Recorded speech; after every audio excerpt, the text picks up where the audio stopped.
21 million pala ginastos sa inyo ng taong bayan, Kabataan Party List. Isa, Ontiveros. O, magkano ginastos sa'yo ng taong bayan noong 2020? Ay, in fairness, Risa, ha? My God, asensado ka na, ah. Can you imagine?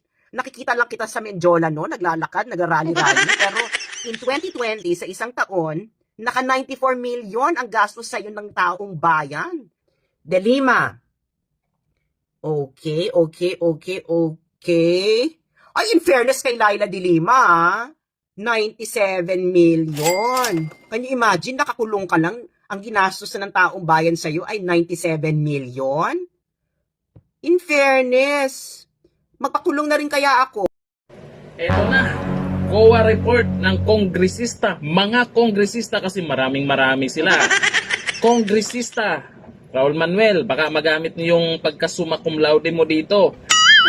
At mga senador, nako, panoorin po natin ito kung ano yung laman ng COA report. Maganda yan kasi talagang hindi confidential. Makikita po at ito pinasili po ni SAS. Ito po. So, ito ang website ng COA. Okay? So, pwede nyo itong puntahan, coa.gov.ph.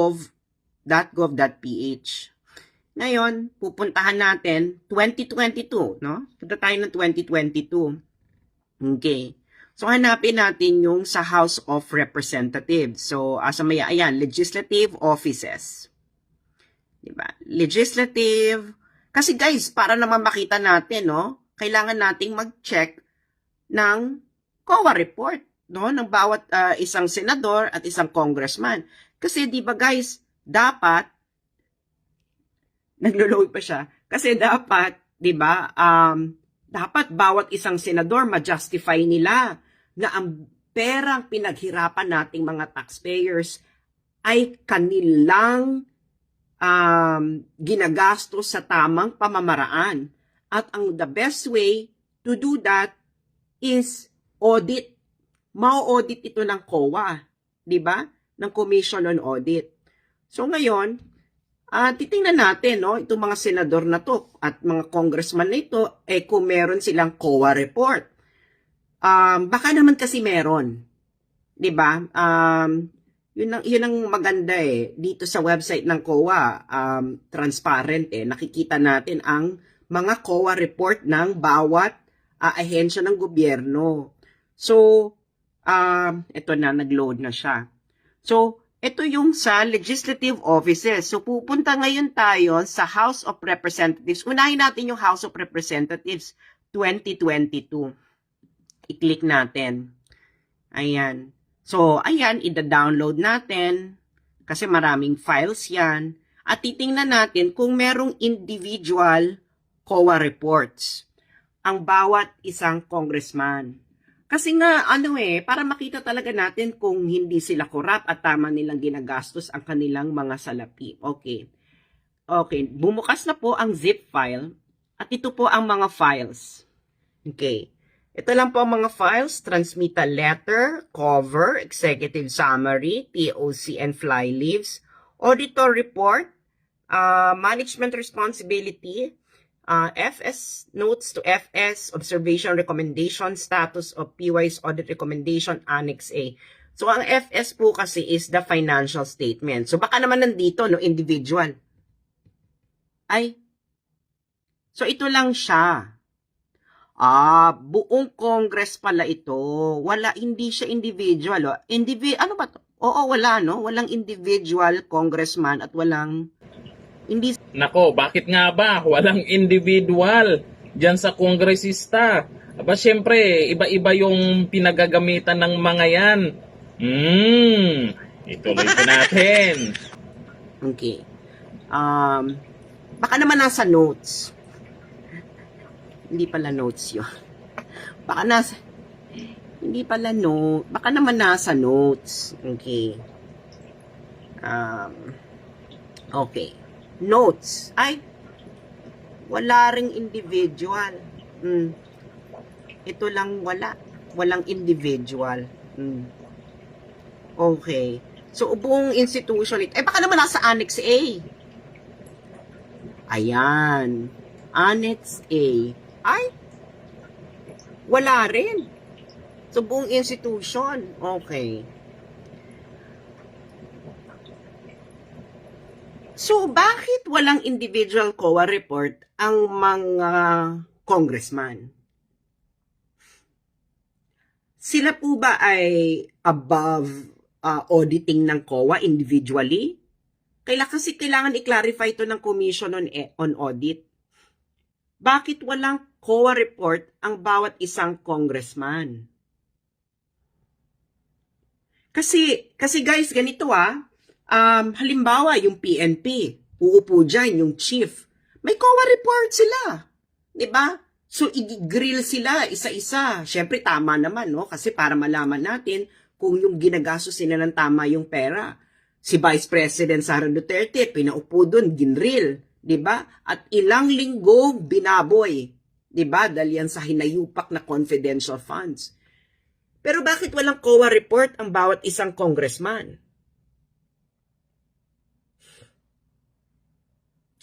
Ano po ba ang dahilan kung bakit wala sa website ng COA ang audit report ng bawat isang congressman?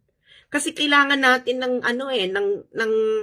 ng opinion ng independent auditor, 'di ba? At sa ating gobyerno, ang inatasan ng konstitusyon na mag-audit ng lahat ng ginagastos ng gobyerno sa taxpayers sa binabayad natin ay ang COA. Meron ditong taga-PAW, 'di ba? Kayong taga-PAW, inuusig din kayo diyan. Inuusig kayo diyan sa Kongreso kasi sa Senado na kung ginagastos niyo yung tama yung pera.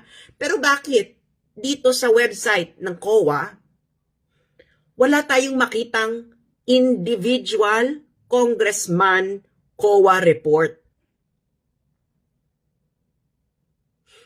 Ano pong dahilan dito? Meron po bang makakapagpaliwanag sa atin kung bakit na si Congressman A, si Congressman B, Congressman C ay walang individual COA report?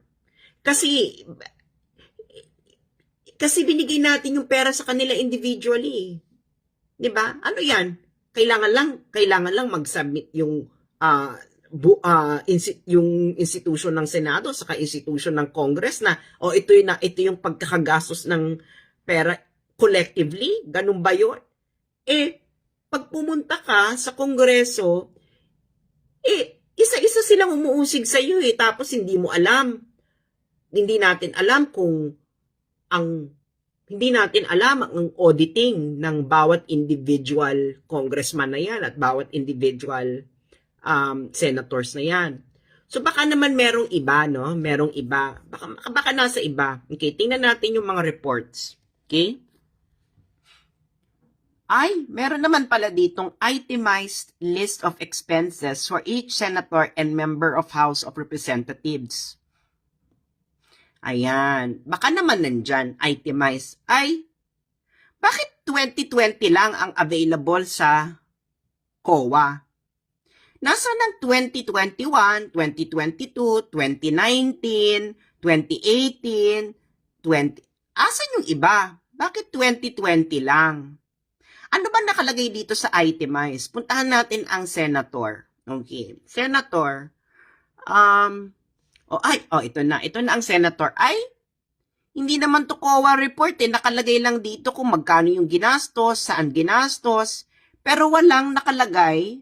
Ayan ganyan lang siya This January 1, December 31, 2020, nakalagay lang kung magkano ang salary, magkano ang ibinigay sa extraordinary and miscellaneous expenses, travel, salaries and benefits, meetings, professional consultancy, ganyan, Diyos mio, other MOOE, saka grand total. So yung grand total, yan yung ginastos nila sa pera ng taong bayan. Pero wala dito nakalagay kung ano yung audit opinion ng kanilang pagkakagastos. Wala. Pero tingnan natin, no? Tingnan natin ang mga ginastos ng taong bayan. So, merong isang senador sa isang taon, 89 million ang ginastos ng taong bayan sa kanya.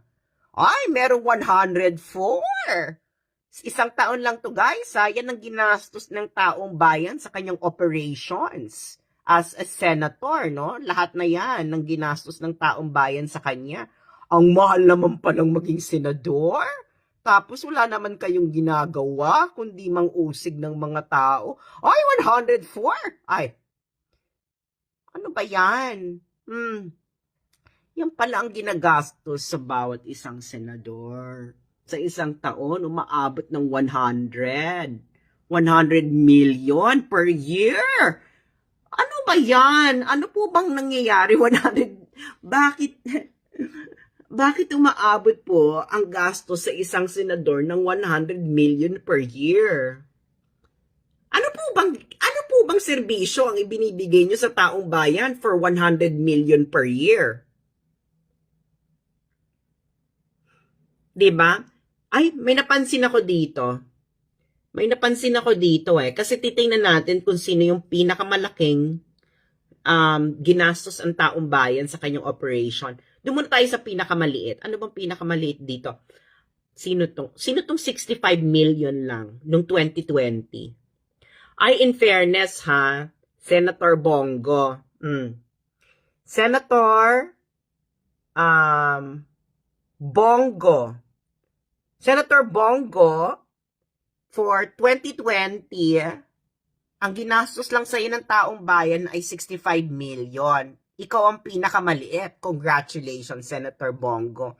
Yung nakakulong, si Laila de Lima, magkano ginastos ng taong bayan sa kanya? Nakakulong na nga lang siya.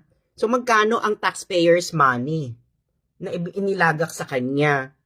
De Lima. Okay.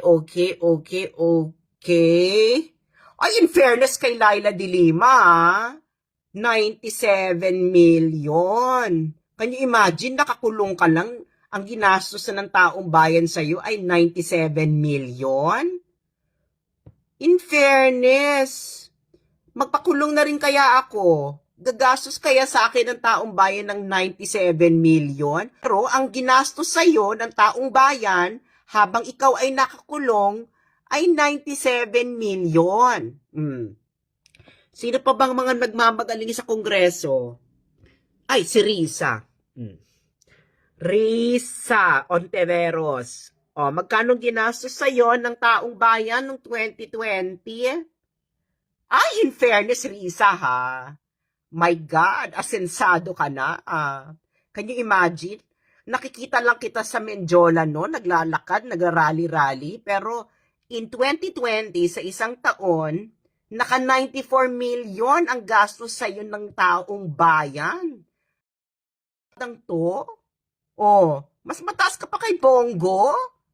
Si Bongo 65 million, ikaw 94 million. Pero wala talagang panama talaga kay Laila de Lima, nakakulong. Pero ang ginastos sa kanya ng taong bayan ay 97 million. Sino bang pinakamataas sa inyo na ginastos ang taong bayan? So, 104, ganyan. 2022, year 2020. Okay. Ay, sino itong 116? 116 ba ang pinakamalaki? Taray ng 116 million, for a year. 116 million ang ginastos sa senador na ito noong 2020. Sino ka?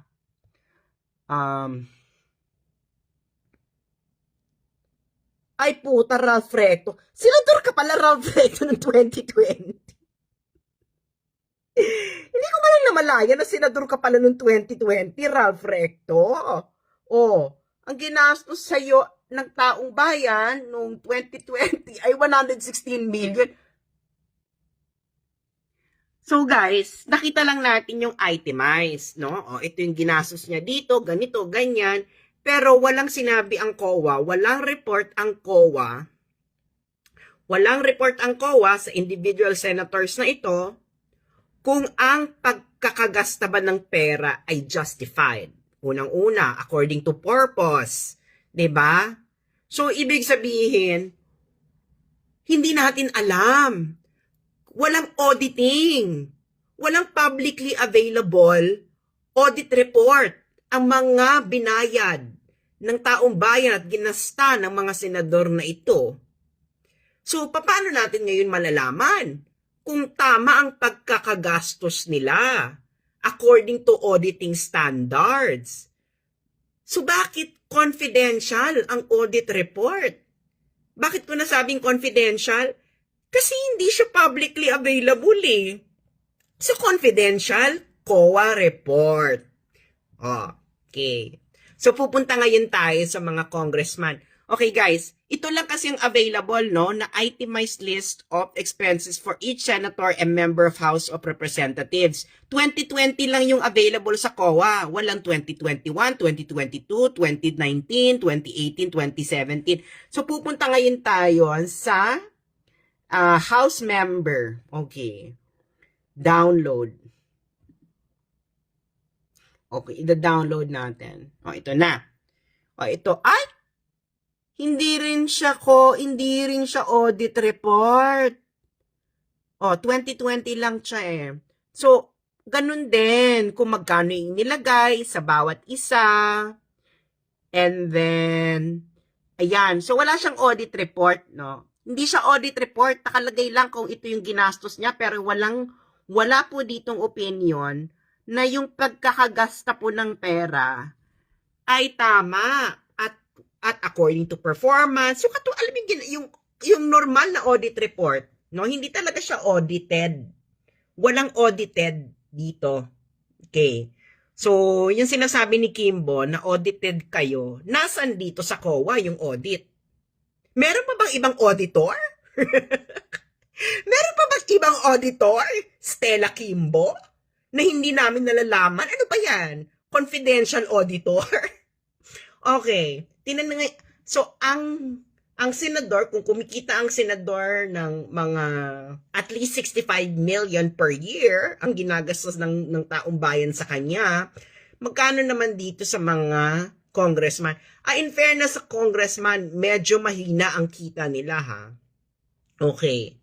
Mga ano lang naman sila, for the year na ito, 2020, ang umaabot lamang ng 25 million. Okay? Pinakamataas na is 34 million ata.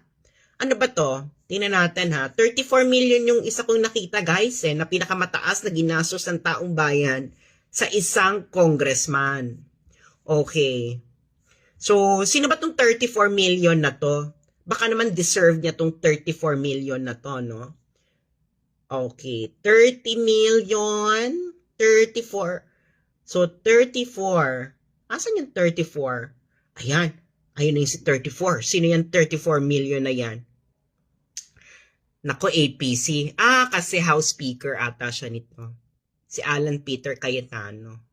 In fairness, pero tingnan natin yung Kabataan Party List, kung magkano ang kinita ng Kabataan Party List, no? Sino ba yung Kabataan Party List nun? Sino ba yung Kabataan Party List nun, guys? Kabataan Party List. Ito. Si Elago, Sara Elago na kuning-kuning kunyari na aktivista. Etos Garbans. Ay! Kabataan Party List. 21 million pala ginastos sa inyo ng taong bayan. Kabataan Party List. Noong 2020. 21 million. In fairness Sara Elago. Ano ka lang dati sumisigaw-sigaw ka lang sa kalye, nagbunga, naging 21. Can you imagine, gumastos ang taong bayan sa ng 21 million para mag-recruit ng NPA? Ididemanda niya akong red tagging? Sara, tumira ako ng Netherlands. Kung nasaan ang command center ng CPP-NPA, alam ko yung mga pinaggagawa ninyo. Tigilan ninyo ako. Anong tingin nyo ginawa? Anong tingin nyo ginawa ko sa Netherlands? Hindi ko inalam yung mga operations ninyo. Oh, sino pa? Sinong gusto nyo pa? Si Kimbo ba nandito na? Paano makita natin, no? Wala pa ata si Kimbo dito. Si Romualdez. Nandito na ba si Romualdez? Oh, magkano ka ba? Oy, mag-asawa pala. Nandito pala, mag-asawa. Oh, pinasweldo natin ang In fairness sa'yo, Martin, ha? 2020, naka-ano ka na? Naka 31 million ka na pala niyan. 2020. Okay. O sino ka pa? Act teachers? Yung yung para daw sa mga mahihirap na teachers? Brosa? Sino ba yan? Brosas ba? Arlene Brosas is Gabriela. Ito, mga kawimenan. Ay! Si kawimenan, 22 million. Oy! 22 million isang taon. Ang ginagastos sa'yo, 22 million isang taon. Kung 3 years ang congressman, so nakakaano ka? Ano yan, 66 million? Ano tong mga to eh?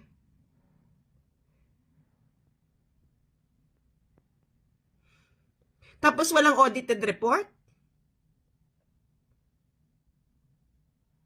Na available publicly?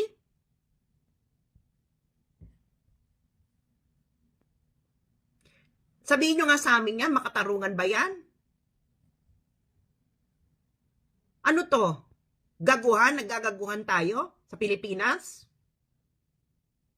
Sabihin nyo nga sa amin, kayong mga congressman dyan, bakit wala kayong individual COA report?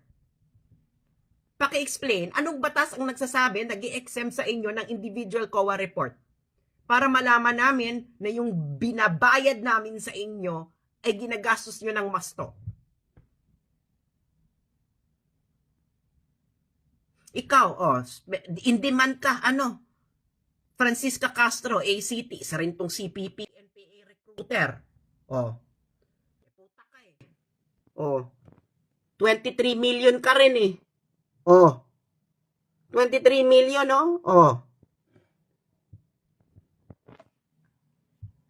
hindi namin alam. Walang COA report eh. Hindi namin alam kung itong mga figures dito ay tama yung pagkakagastos. So anong sinasabi ninyong audited kayo? Wala naman kayong COA report. Pera ng taong bayan, ilabas nyo ang katotohanan. Ako, ayan ay ang ingay na itong mga nakaraan. Ito si Risa Ontiveros, senador na yan, isa sa pinakamaingay pagdating sa confidential fund ni BP Sara. Sa congressman naman, ito namang si Raul Manuel. Aba, ngayon kayo mag-ingay. Ipaliwanag nyo yan kasi marami pong nagtatanong tungkol dyan. Anong masasabi nyo? Comment down below. Hanggang dito na lang. Thank you. Bye-bye.